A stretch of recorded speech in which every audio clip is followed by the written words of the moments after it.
With weather stabilized for the next couple of days, the Oldman River flow is at 2,100 cubic meters per second, still fairly high. Fire Chief Brian Cornforth says they'll continue to monitor levels. Flow's going to be elevated for a few days. So at this point in time, we've kept the river valley closed.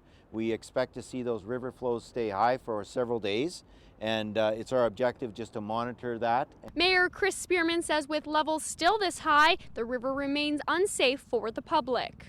The flow is still very fast, almost as fast as last year, and the height is even higher. So I would say more dangerous. I was disappointed to see citizens on the beside the river at Highway 3 last night. We want citizens to stay away from the Highway 3 area.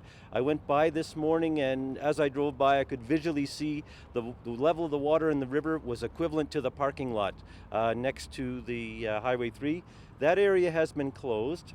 The whole river valley will remain closed for the next 2 days. We expect this to be a sustained high level of water flow through the river.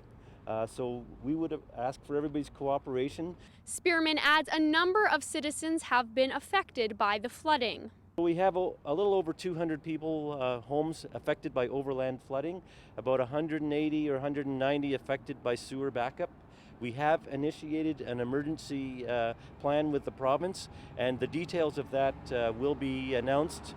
But certainly the city has initiated that. We want people to know that we will be advocating for them with the province. This was an unplanned event, unforeseen, and certainly we want to be able to respond and advocate for those citizens who've been affected by it.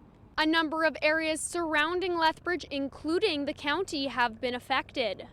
We have thousands of acres of farmland underwater, and we have about 1,000 kilometers of gravel roads which are highly impacted by the damage from this storm. We also have quite a few culverts and bridges that are being affected by the runoff water. In general, our drainage system cannot handle the present volume of water from these storms. County Reeve Lauren Hickey adds they'll continue to work on drainage issues in the future. The immediate plan is to work with the government to get some funding to do these projects. The total project cost to do the Malloy Drain Basin alone is $27 million, and that's well over what the county has in a budget for the next 10 years even for anything that's remotely similar to that.